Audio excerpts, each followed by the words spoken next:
So up front, this is how much I spent on just getting to Australia. Oh my gosh, this next question is so funny and it's so American.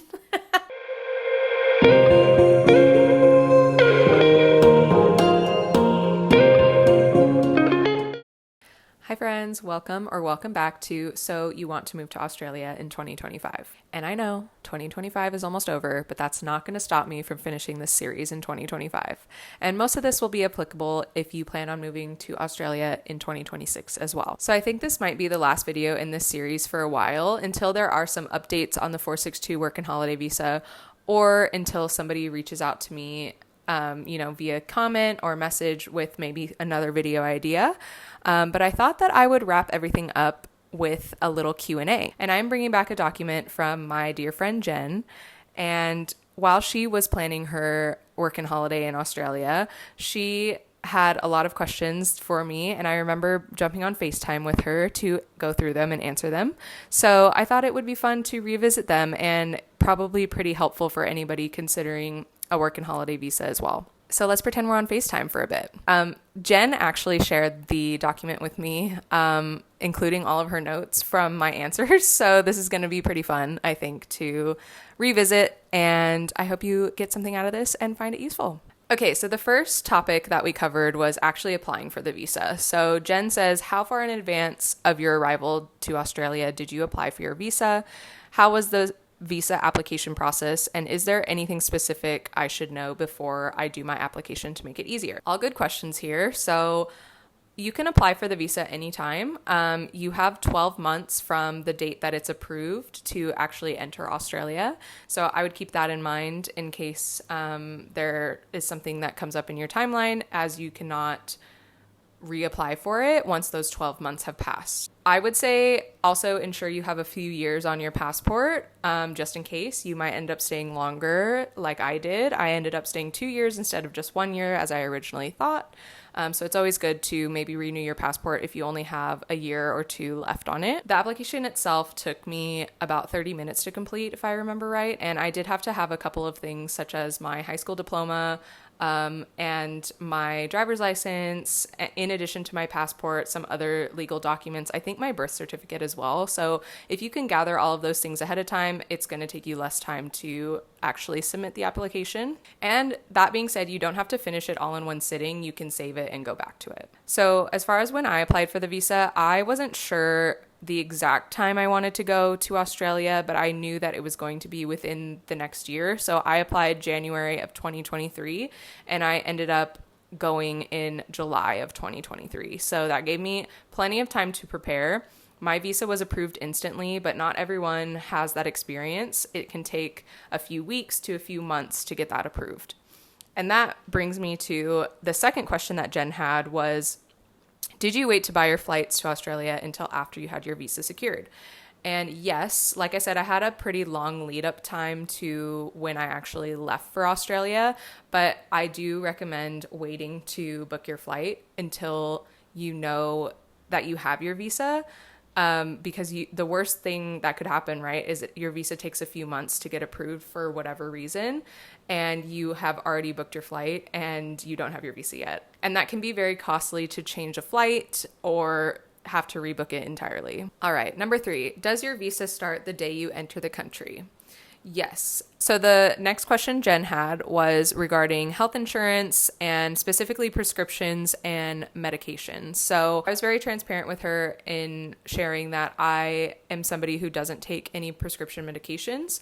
And with that, I am not sure the process to this day, honestly.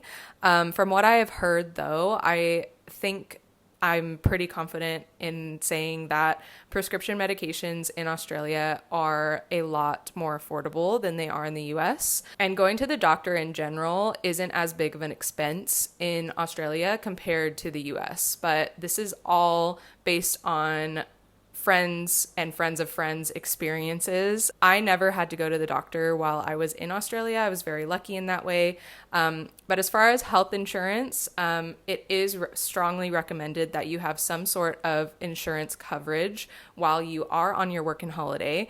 And there are different companies out there that you can get an insurance policy with, depending on your specific needs. If you are somebody who needs to see a doctor regularly versus if you just kind of need that emergency coverage.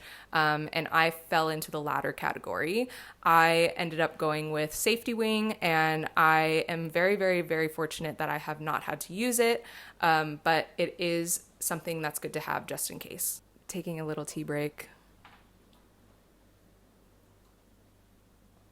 while it's still warm. Okay, the fifth question that Jen had was about a company called Welcome to Travel. So she says, I saw the Welcome to Travel website in my research, and I remember you spoke about this organization too. Would you recommend them, and can you tell me a little bit more about your experience? I found the company Welcome to Travel very, very, very helpful in my work and holiday experience. I feel like they really know what they're doing for the market of work and holiday makers.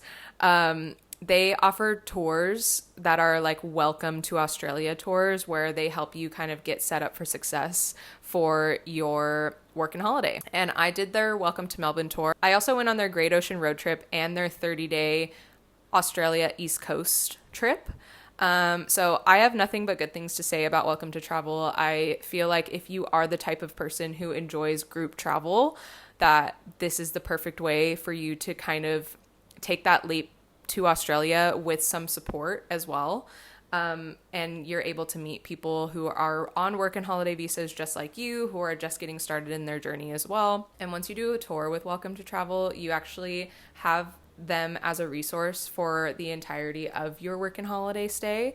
So if you have any questions about anything or want to plan your travel or anything along those lines, they're there to help you as well, which I found really nice because I didn't know anyone in Australia. I was just kind of doing this on a whim, and having something structured like this made me feel a little bit better about taking the leap. But I will say, figuring out everything on your own is, while it's a lot, it can also be rewarding in its own ways too. So I'm not saying that this is the end all be all of ways to start your work and holiday in Australia. All right, so the next thing that Jen says is, similarly, did Welcome to Travel help connect you with your job you ended up having? Do you know anyone on the work and holiday visa who had a full-time office job? Wondering if I would be allowed to work with a communications company, although I understand I cannot have the same job for more than 6 months. There's a couple of things to unpack here. So Welcome to Travel, while they didn't help me specifically get my job, they did give me a few tips and tricks and tools to use to get a job. So I feel like that was really helpful. They also help you with your resume or your CV if you feel like you need that. Now, as far as having an office job on a work and holiday visa, I will say that that is probably pretty rare / I have not personally met anybody who has gotten that kind of job on a work and holiday visa, unless it was maybe for an 88 days job or something like that. Like in the case of me, I did have an office job for my 88 days. But when you think about the job market in Australia, you are also competing with Australians who have full working rights and no restrictions, such as the 6-month restriction that Jen mentioned.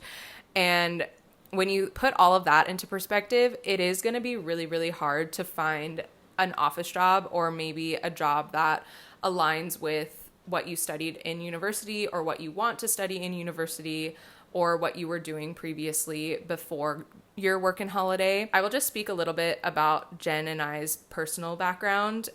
We both worked in the communications PR marketing field in corporate America before deciding to go on a work and holiday. So I think there's like this sense of security almost in a job, working a job like that and wanting to find that again in a work and holiday. But at the same time, I would say that this is your chance to try something completely different, to what you know and develop a new skill set and have a new experience in a new country. So all of these are good things to consider when you are looking for a job, but that was a really long way to answer the question of, can I find an office job, or do you know anybody who has had a full-time office job? And the answer is no, I don't. Okay, on to number 7. So Jen says, if you feel comfortable sharing, how much money did you bring to Australia to be able to afford various things you did and expenses before you were fully up and running? So as we've discussed in other videos, there actually is a minimum amount of money that the government requires you to have in your bank account upon application for your work and holiday visa, and that is 5,000 Australian dollars. So I'm going to pivot a little bit and I'm going to talk in USD, but I will put the conversions on the screen for you so that you can kind of get an idea of what that looks like as well. So thinking back for a second, so I remember spending about maybe $1,000 for the Welcome to Travel tours themselves. So that was one expense. Another expense was my flight, which at the time I think was about $900 one way. I flew directly from LA to Melbourne. I also booked an Airbnb for a month, which was actually really expensive. And looking back, maybe I probably wouldn't have recommended that or done that, but that just felt right for me in that time in my life. And I don't regret doing that by any means. I just think I could have saved a lot more money with other options, but that was about $1,400. So upfront, this is how much I spent on just getting to Australia. And on top of that, I initially transferred 5,000 US dollars into my Australian bank account. So that was just to get me on my feet, to have spending money for all of my trips and the things that I wanted to do before I actually got settled and found a job. And that was more than enough money for me. I'm very lucky to say that because I got a job pretty quickly after I arrived in Australia, but I know that's not the case for everyone. So I hope that gives you a little bit of an idea or like a ballpark. I would say save more than you think you need.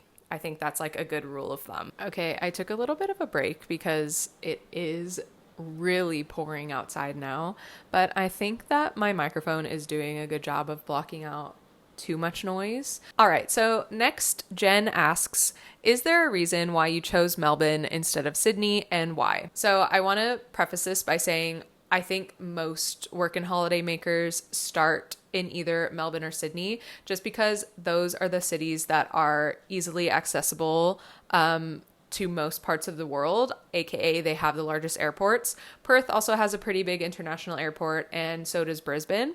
But as far as direct flights from LA between Melbourne and Sydney, Melbourne was actually cheaper at the time that I was looking to go to Australia. So that was factor number 1 in deciding Melbourne versus Sydney for me. And then also in my research, I felt like I would vibe a little bit more with Melbourne versus Sydney. And not to say that one is better than the other. Of course, it depends on the lifestyle and like the experience that you're looking for. I actually spent about a month total in Sydney and I liked it there as well.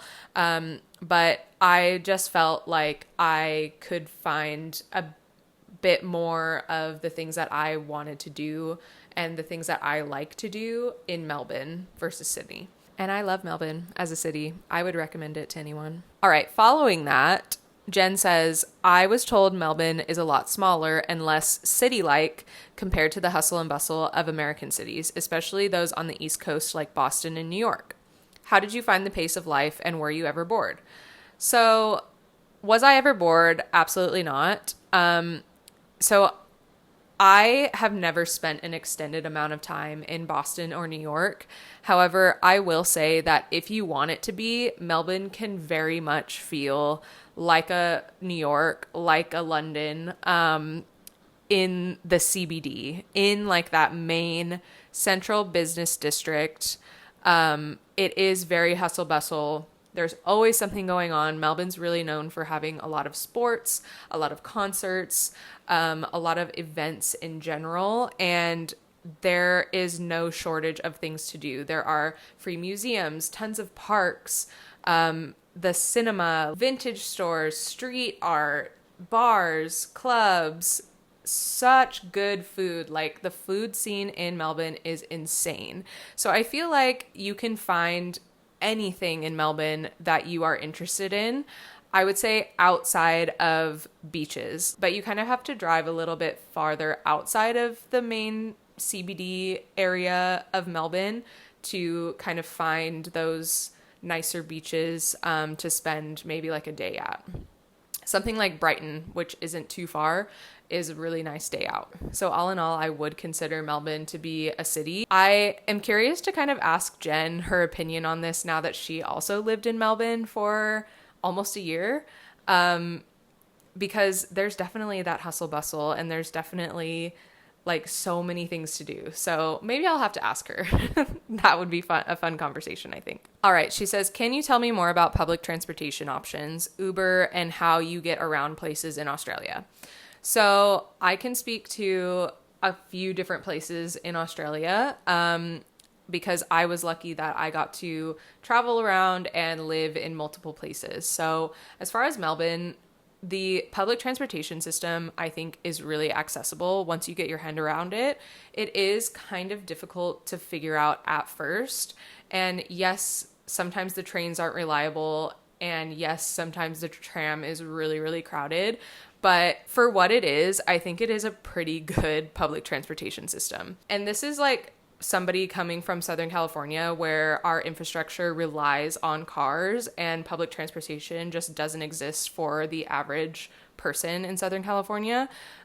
So I was just very grateful to have access to something like the tram, the train, the bus. There is a free tram zone in Melbourne, in the CBD itself. So that's super helpful. I never really felt unsafe on the transportation. I feel like Google Maps is pretty good, pretty reliable. There's also the PTV app, which I didn't really use too much, to be honest. In Sydney, they have very similar transportation, the train, the tram, and the bus. My perspective is that Sydney is a lot more spread out in terms of the neighborhoods, and getting to and from certain places takes a lot longer than in Melbourne. So take that for what it is. That's just my personal experience. I'm not saying that one is harder than the other to travel. I just think that Sydney's a little bit more spaced out.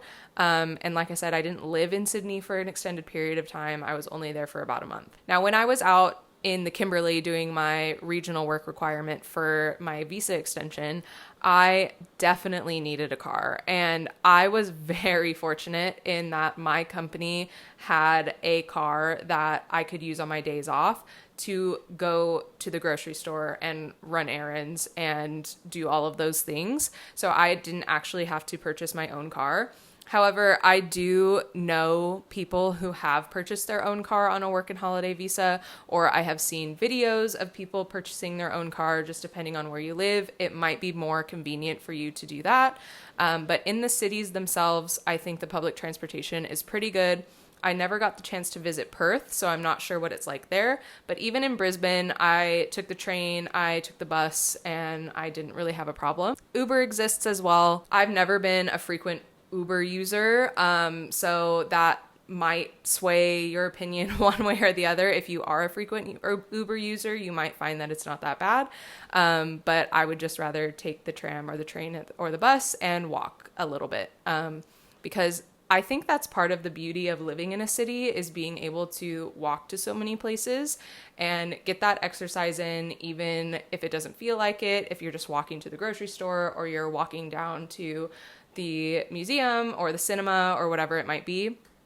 I think that's part of the city life experience. So I'm typically not somebody who wants to get in a car from point A to point B really quickly unless there is a time constraint.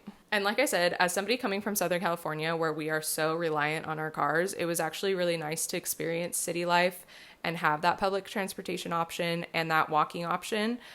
So this could be different if you are coming from a city and going to another city. You might have a different perspective. All right, the next question Jen had was, how did you find housing and what has the living experience been like? So as far as housing in Melbourne specifically, since that is really my only experience in finding housing in Australia, I found all three of the places that I lived during my time in Melbourne on this website called flatmates.com. And it's a website where you can post a listing saying, hey, I'm Marissa. This is all about me, and this is what I'm looking for. This is my move-in date, my budget.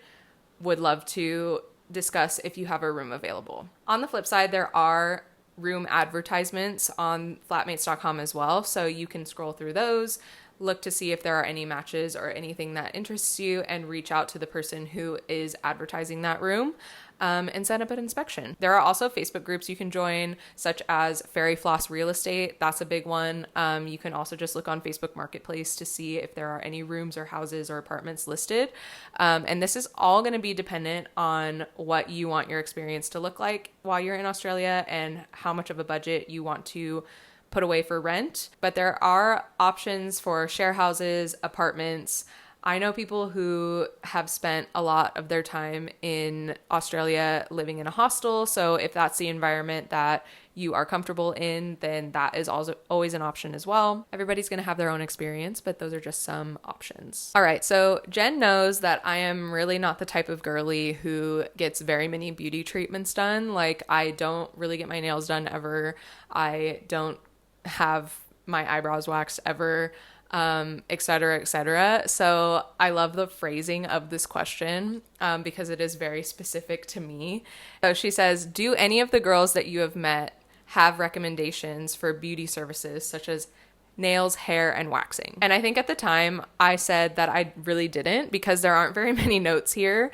I did get one haircut in Australia at this point when I was talking to Jen about it, and the salon was so extra. Like, I had no idea what to expect, but I walked in and they started giving me a shoulder massage with like aromatherapy and essential oils, and gave me a cup of tea, and I was like, okay, this is about to be expensive. But it's okay. It was a little treat myself thing. But besides that, I didn't really have any recommendations for her. But now that we both lived in Melbourne together for a little while, I will say that I think the beauty treatments in Australia are pretty comparable to the prices, or I shouldn't say Australia, I should say Melbourne, are pretty comparable to the prices of beauty treatments in other big cities in the US, when you take into consideration the conversion rate and the fact that you will be making Australian dollars at your job. So this is a fun question that I still don't really know how to answer.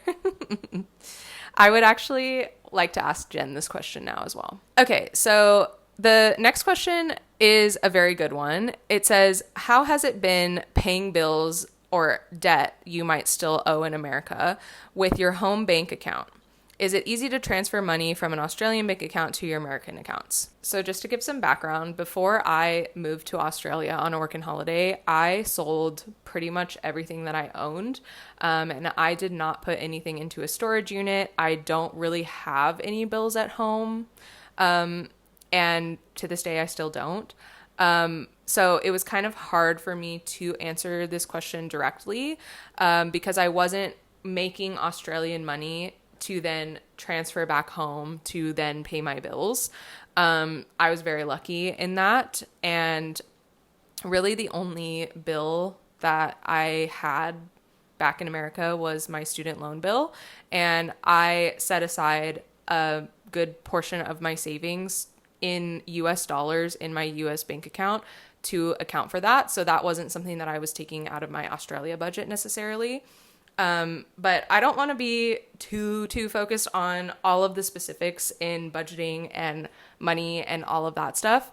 Although if you have a specific question, feel free to reach out to me, and I am more than happy to share any advice. Or I'm not an accountant by any means, but I'm happy to help you if you think that something I'm saying is valuable or you would like me to expand on it a little bit more. Totally happy to have that conversation.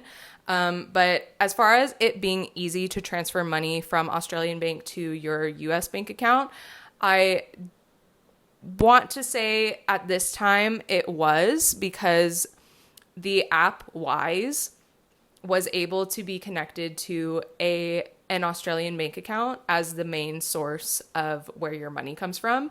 But now that is not the case. At least the last time I looked into Wise, which was a few months ago. I'm filming this in November of 2025. I want to say I was looking into this in September of 2025, and it's the Australian bank accounts are no longer eligible to be connected to a Wise account to withdraw from. So that being said, it would just depend on your bank accounts, both in Australia and the US, and you would just have to look into specific fees that are charged for exchange rate and also direct wire transfers. All right, so the next question is about phone plans. So Jen says, for your phone, are you using an Australian SIM card, and do you still have your same phone you did in America? So I kind of touched on this in, I believe, my second video in this series about logistics and moving to Australia. So the short answer is yes, I do have an Australian SIM card. And yes, I also still have my same phone that I did in America. At the time, I had an iPhone 13, which was one of the last iPhones that had an actual physical SIM card. And actually, Welcome to Travel did help me get a SIM card. That was one of the kind of selling points in the Welcome Tour that they offered, was that they would help you sort your phone out. So that was something that was sorted out right away. And at the time, my Optus plan, it was like a prepaid plan. I was paying about $30 a month for what I needed. And I think with the iPhone 13, I could have a physical SIM card and an eSIM card. And all of the newer phones do have dual eSIM capabilities. So that's something to think about if you still want to, for whatever reason, keep your phone plan from the country that you come from or from America if you are a US citizen. There are pros and cons. Obviously, the cost is a big one, but if you need it, you need it, and it is possible to have a dual eSIM. All right, we're getting to the last 3 questions, I believe. So question 15, how is the overall cost of living compared to the places you've lived in America? Now, I haven't lived very many places in America. I have only lived in Southern California and in Las Vegas. So I can speak to that experience a little bit, but this question is very, very, very subjective in my opinion. And the economy is changing all the time, right? And the cost of living is rising everywhere around the world right now. And the wages aren't really keeping up with that. But I will say, speaking to my own experience as a single person living on a work and holiday visa, I think that Australia is more affordable than the US because of the wages and the labor laws in Australia. I think compared to the cost of living, the wages are much better in Australia than they are in America. And I've had several jobs in America, both corporate and non-corporate. And in Australia, I was able to support myself just fine on all of the jobs that I had while I was there. I had 3 different jobs. One was working in a cafe, one was working for a tourist attraction, and one was working in an office. So in my personal opinion, living in the LA area immediately before I was moving to Australia, I find that there is a more livable wage in Australia. And just to reiterate, I really do think that this is a very subjective question. But I wanted to answer it anyway. Oh my gosh, this next question is so funny and it's so American. My Australian audience will agree with me. So Jen says, are there any animal or nature things I should be aware of, such as spiders or other cultural differences to keep in mind? I feel like there's just this overhanging fear of the wildlife in Australia, specifically for Americans. Like, I don't know if that's just because that's the environment that I know, but I just feel like even the content that I see online, if there is an American talking about the wildlife in Australia, there are always just tons of comments saying like, that is so American of them to say. So anyway, with that, I will say that like wildlife in Australia is incorporated much more into like everyday life than I have ever experienced in the places that I've lived in America. I almost feel as though where I grew up, and like maybe it was just my environment, maybe it was my family, maybe it was a lot of different things, but I feel like we were just kind of taught to like fear animals and like the insects and all of those things, whereas in Australia they really embrace it, and it's part of what makes Australia Australia, and every country, right? But there are animals that exist in Australia that don't exist anywhere else in the world, and that is a beautiful thing. That being said, the amount of times I saw a big scary spider, I can count on one hand for the 2 years that I spent in Australia, and I never saw one in the city of Melbourne. It is not really something that you really have to worry about if you are thinking about holding off your work and holiday visa because of spiders. I really can't stress enough that you will not see spiders that often. When it comes to wildlife in Australia, though, I can say that one of my first experiences of culture shock was almost right off the bat, and it was of the birds in Australia, because they are so loud at all times of the day. And I just wasn't used to hearing birdsong every single second of every day when I was outdoors. And maybe that has to do with being in a walkable city. Like I said, in America, our infrastructure is just really built around having a car. But yeah, that was one of the first things that I noticed in Australia regarding the wildlife, is how loud the birds are. Specifically the cockatoos in Melbourne. So loud. All right, the last question I actually already covered, and it is, do you have items in storage? I do not have items in storage. As I said before, I do have a couple of things that I left at my parents' house, things like collectibles or just some sentimental things that I didn't want to quite let go of, but I didn't necessarily want to travel with. However, pretty much all of my belongings that I have with me are in one suitcase. I have one medium-sized suitcase that I brought with me to Australia, and one small backpack. I think it's a 32-liter backpack, or maybe it's a 38-liter. And then a small duffel bag. That's it. Those are the extent of my belongings. So I do not have items in storage because I sold pretty much everything that I owned before making the move on the work and holiday visa. All right, that was a really long video. Thank you so much if you're still watching and made it all the way to the end. I really hope that this was helpful for you in some way, or maybe you're just curious about all of these questions from my friend Jen about a work and holiday. And I'm going to have to go back and ask her some of these questions now that she has experienced living in Australia herself. As always, if you have any questions or you'd like me to expand on anything a little bit more, leave a comment down below, or you can reach out to me on Instagram as well. And I look forward to continuing this discussion with you. And I believe that's a wrap on my Do You Want to Move to Australia series. That's kind of exciting. If you have watched all of the videos, thank you so much. And I can't wait to see you thriving in your Australia chapter. I will see you in the next video. Bye.